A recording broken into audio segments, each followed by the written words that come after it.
آج کا ہمارا موضوع ہے آسٹریلیا، سیاحت، معیشت اور اسٹڈی ویزا۔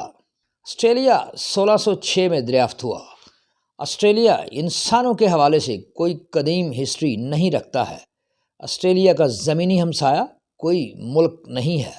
اب تک اس کی کسی ملک سے کوئی جنگ نہیں ہوئی ہے، اس لیے اس کا دفاعی بجٹ صرف 2% کے قریب ہے۔ اس کی فوج کی تعداد تقریباً 51,000 ہے۔ آسٹریلیا کا کوئی سرکاری مذہب نہیں ہے۔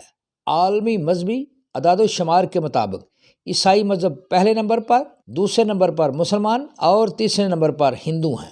آسٹریلیا ایک پرامن ملک ہے، اس لیے سیاحت کے اعتبار سے وہ آئیڈیل ملک ہے۔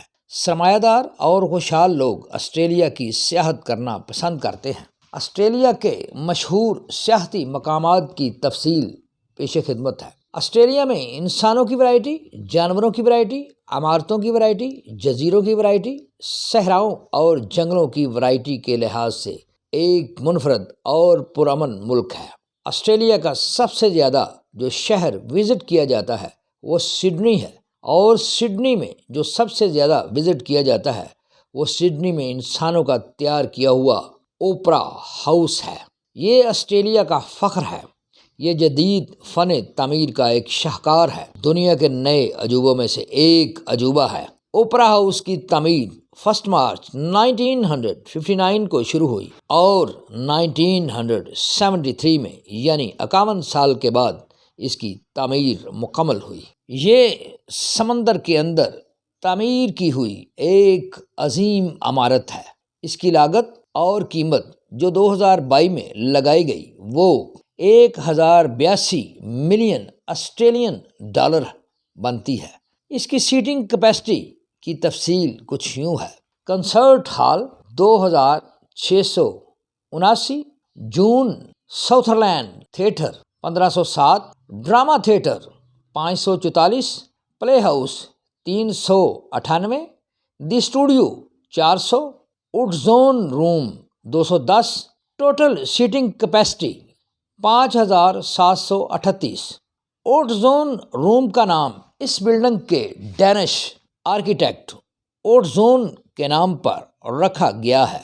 وڈ زون کے علاوہ آسٹریلیا کے انجینئر نے بھی اوپرا ہاؤس کو بنانے میں اہم کردار ادا کیا ہے۔ مختصراً ہم اوپرا ہاؤس کو ایسی بلڈنگ کہیں گے جہاں دنیا کی تمام سہولتیں انسانوں کے لیے موجود ہیں، جیسا کہ recording studio, retail shops, coffee restaurants, bars including the opera bar and opera kitchen, tour guides, luxury rooms. غرض دنیا کی ہر وہ تفریح اور عیاشی جو دنیا میں کہیں بھی موجود ہے وہ اوپرا ہاؤس میں موجود ہے۔ اوپرا اٹالین لفظ ہے۔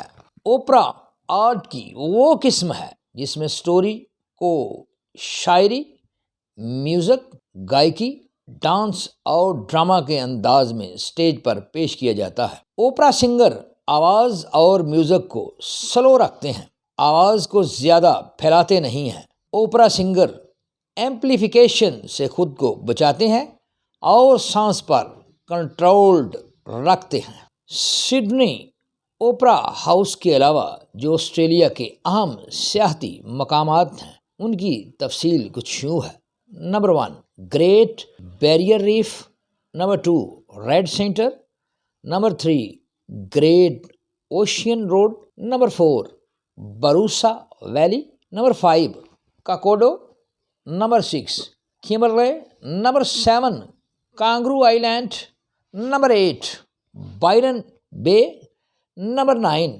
Tasmania wilderness, number 10 Australian Alps, number 11 Ningaloo, number 12 Flinders Ranges, number 13 Fraser Island, number 14 Sydney Harbour Bridge, number 15 Freycinet, number 16 Gippsland, number 20 Uluru, number 21 Coober Pedy, number 22 Phillip Island, number 23 Melbourne Cricket Ground, number 24 Blue Mountains, number 25 نیوج national park.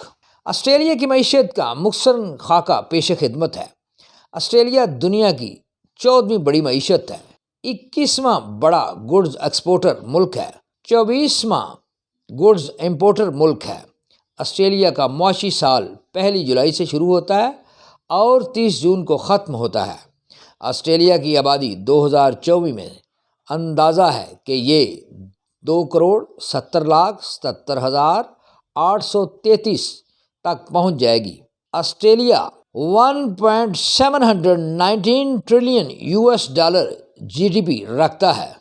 جی D پی کو اگر sector wise تقسیم کیا جائے تو اس کی ترتیب کچھ یوں ہوگی: services 62.7%، construction 7.4%، mining 5.8%، manufacturing 5.8%، agriculture 2.8%۔ Australian شہری کی ایوریج گراس سیلری جو ہے وہ $7,890 آسٹریلین ڈالر ہے، جو کہ average net salary $6,076 Australian dollar بنتی ہے۔ اس وقت ایک آسٹریلین ڈالر برابر پاکستانی روپی 181 ہے۔ اس مختصر خاکہ سے آپ کو اندازہ ہو گیا ہوگا کہ آسٹریلیا کی آمدنی کا بڑا ذریعہ سروس سیکٹر ہے، یعنی سیاحت، ایجوکیشن اور معاشی خدمات وغیرہ وغیرہ۔ آسٹریلیا میں دنیا کا سب سے بڑا گائے فارم ہے۔ آسٹریلیا دنیا میں سب سے زیادہ بیف ایکسپورٹ کرنے والا ملک ہے۔ آسٹریلیا کی معیشت کو مستقبل میں کوئی خطرہ نہیں ہے، کیونکہ اندرون ملک اور بیرون ملک اس کے کوئی دشمن نہیں ہیں۔ ایشیا کے ممالک کے غریب ہونے کی ایک اہم وجہ دفاعی بجٹ ہے۔ ملکوں کے اندر انتشار ہے اور ہمسایہ ممالک سے تعلقات بہتر نہیں ہیں۔ ایشیا کے ممالک میں کرپشن بھی بہت زیادہ ہے اور کرپشن کا روپیہ یورپین ممالک میں منتقل ہو رہا ہے۔ آسٹریلیا میں فی عورت یا فی میاں بیوی شرح پیدائش 1.63 ہے۔ جس ملک کی شرح پیدائش فی عورت 2 بچوں سے کم ہو، اس ملک کو آبادی میں کمی کا شکار ملک خیال کیا جاتا ہے۔ اس ملک کو دانشور ڈی پاپولیشن کنٹری کہتے ہیں۔ آسٹریلیا اپنی آبادی کو متوازن رکھنے کے لیے انسانوں کو امپورٹ کرتا ہے۔ آسٹریلیا ایسے اسٹوڈنٹ کو ترجیح دیتا ہے جو کہ ذہین ہوں اور اچھی مالی پوزیشن رکھتے ہوں۔ ان کو وہ 5 سال کا ویزا عام طور پر دے دیتا ہے۔ آسٹریلیا کے اسٹڈی ویزا پالیسی کو مختصراً ہم یوں بیان کر سکتے ہیں۔ نمبر 1، اسٹوڈنٹ ایک معقول 6 منتھلی بینک اسٹیٹمنٹ رکھتا ہو۔ مثال کے طور پر اس کی 6 ماہ کی بینک ٹرانزیکشن 2 کروڑ روپے سے کم نہ ہو۔ نمبر 2، اسٹوڈنٹ ایک اچھا تعلیمی ریکارڈ رکھتا ہو۔ نمبر 3، انگلش زبان اچھے طریقے سے پڑھ، بول اور لکھ سکتا ہو۔ نمبر 4، اچھی صحت رکھتا ہو، اس کو کوئی چھوت کی بیماری نہ ہو۔ نمبر 5، امیگریشن ہسٹری خراب نہ ہو، یعنی اس کو کسی ملک سے کسی جرم سے نہ نکالا گیا ہو، یعنی وہ مجرمانہ سرگرمیاں نہ رکھتا ہو۔ نمبر 6، اچھے تعلیمی کورس کا انتخاب کرے۔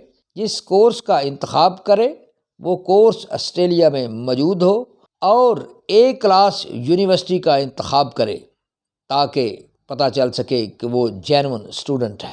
نمبر 7، ویزے کی درخواست اگر منظور ہو جائے تو اسٹوڈنٹ رہائش کا انتظام ظاہر کرے، آسٹریلیا پہنچ کر ہیلتھ انشورنس کروائے، بینک اکاؤنٹ کھولے، مجرمانہ ذہن کے لوگوں اور مجرمانہ ذہن کے اسٹوڈنٹ سے دور رہے۔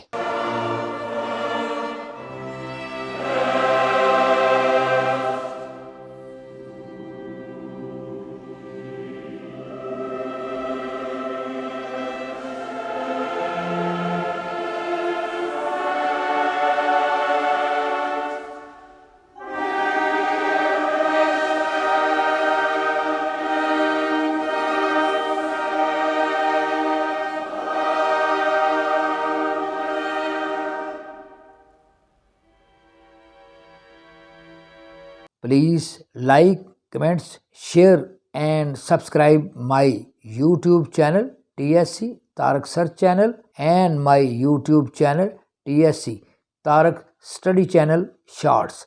Thank you.